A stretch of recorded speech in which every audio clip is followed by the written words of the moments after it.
Period এবং মানসিক স্বাস্থ্য প্রতি মাসেই রিপ্রোডাক্টিভ এইজের মহিলারা অর্থাৎ যারা বা মেয়েরা অর্থাৎ যারা এখনো সন্তান ধারণ করতে পারেন তারা কিন্তু একটা শারীরিক পরিবর্তনের মধ্যে দিয়ে যায় এবং এই সময়টাকেই বলা হয় পিরিয়ড। তো পিরিয়ড চলাকালীন সময় একজন মেয়ের কি ধরনের শারীরিক সমস্যা হয় সেটা নিয়ে আজকে কথা বলবো না। আজকে কথা বলবো যে এই শারীরিক সমস্যার পাশাপাশি পিরিয়ড চলাকালীন সময় বা পিরিয়ডের আগে কিংবা পরে একজন মহিলার যে মানসিক একটা পরিবর্তন হয় বা মানসিক অবস্থারও একটা চেঞ্জ হয়, এই বিষয়টাই আজকে কথা বলার চেষ্টা করব।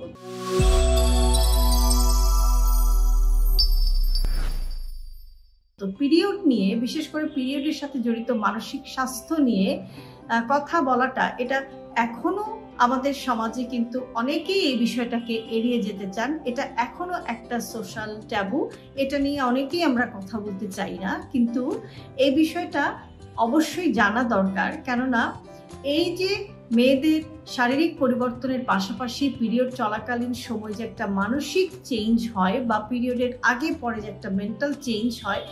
এটা মূলত হয় হরমোনের, যে মহিলাদের শরীরে যে হরমোনের প্রভাব, এই হরমোনটা কিন্তু মেয়েদের বিভিন্ন যে সাইকেলের যে বিভিন্ন ফেজ এবং পিরিয়ডের আগের ফেজ, পরের ফেজ, পিরিয়ড চলাকালীন সময়ের যে সময়টা,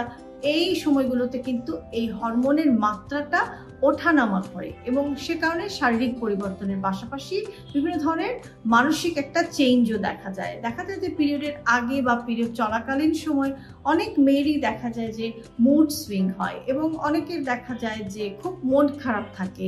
একটা অস্থির লাগে এবং কাজে মনোযোগ আসে না, একটা অবসাদগ্রস্ত লাগে এবং দেখা যায় যে অনেক সময় নিজেকে খুবই অপ্রয়োজনীয় মনে হয় এবং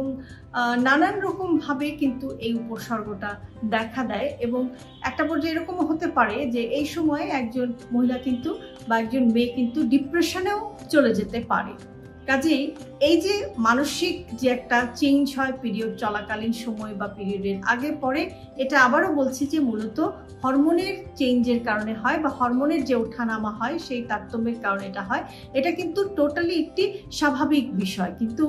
প্রায় দেখা যায় যে একটা পরিবারে বা একটা সমাজে আমরা যদি জানি যে এরকম একটা মেয়ের এ ধরনের সমস্যা হচ্ছে, আমরা কিন্তু অনেক সময় এটা নিয়ে তুচ্ছ তাচ্ছিল্য করি বা উপহাস করি। বিশেষ করে পরিবারের সদস্যরাও কিন্তু অনেক সময় এটা বুঝতে পারে না। তো আমার আজকের ভিডিওটি আমি বানাচ্ছি এই কারণে যে এই বিষয়টা নিয়ে একজন মহিলাকে এবং একজন মেয়েকে বা তার পরিবারের সদস্যদেরকে আমি একটু সচেতন করতে চাই, একটু অ্যাওয়ার করতে চাই যে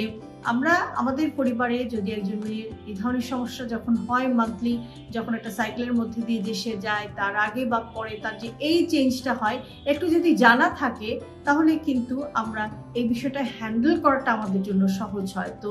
যে সমস্ত মহিলারা এই ধরনের প্রিমেনস্ট্রুয়াল সিমটম বা সিনড্রোম এটাতে যারা ভুগে থাকেন, আসলে অনেকের আবার হয়ও না এই ধরনের সমস্যা, মানসিক সমস্যা অনেকের হয় না বা যাদের একটু হয় বা কম বেশি হয়, তো এই সময়টা একজন মেয়ে বা মহিলার যার এই ধরনের সিমটম বা উপসর্গ হয় তাদের প্রতি আমার অ্যাডভাইস হচ্ছে যে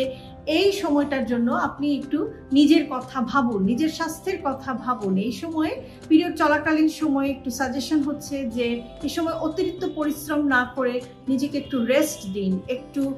ভালোভাবে ঘুমানোর চেষ্টা করুন। অনেক সময় কিন্তু ঘুমেরও প্রচণ্ড ডিস্টারবেন্স হয়, কাজে ঘুমটা যেন ঠিক মতো হয়। এই সময় একটু হেলদি খাবার খাওয়ার চেষ্টা করুন। অনেকেই এই সময় আমরা ভাবি যে পিরিয়ড চলাকালীন সময় যে এক্সারসাইজ করা যাবে না বা ব্যায়াম করা যাবে না, এটা কমপ্লিটলি ভুল ধারণা। আপনি একটু হালকা এক্সারসাইজ, যোগা, মেডিটেশন, একটু হালকা ব্যায়াম কিন্তু আপনি এই সময়টাতে করতে পারেন, যেটা কিন্তু আপনাকে এই যে ল্যাথার্জিক লাগে বা ডিপ্রেস লাগে, এই যে একটা অবসাদগ্রস্ত লাগে, সেটা কিন্তু আপনাকে হ্যান্ডেল করতে সাহায্য করবে। এবং এই সময় অবশ্যই আপনি কিছু হেলদি ফুডও আপনার খাবার তালিকায় রাখবেন। ঘুমের কথা আগেই বলেছি, ঘুমটার প্রতি যত্নবান হবেন এবং পরিবারের যে সমস্ত সদস্যরা আছে তাদের সবার উচিত যে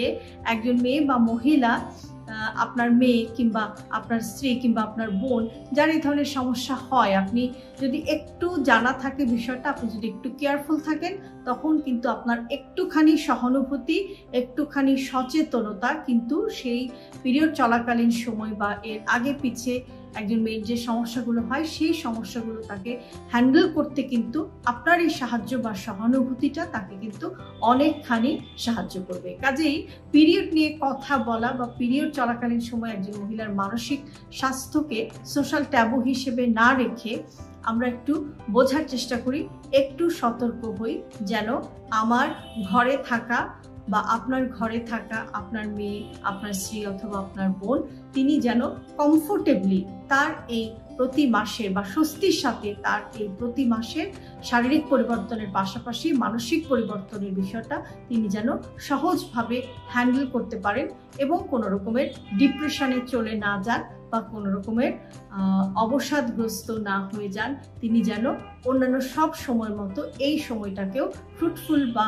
একটি কার্যকর সময় হিসেবে তার জীবনে কাজে লাগাতে পারেন। তো আপনার একটু সহানুভূতি কিন্তু আপনার পরিবারে থাকা এই মহিলাটির জীবনটিকে আরো অনেক সহজ করে তুলতে পারে। ভালো থাকবেন সবাই।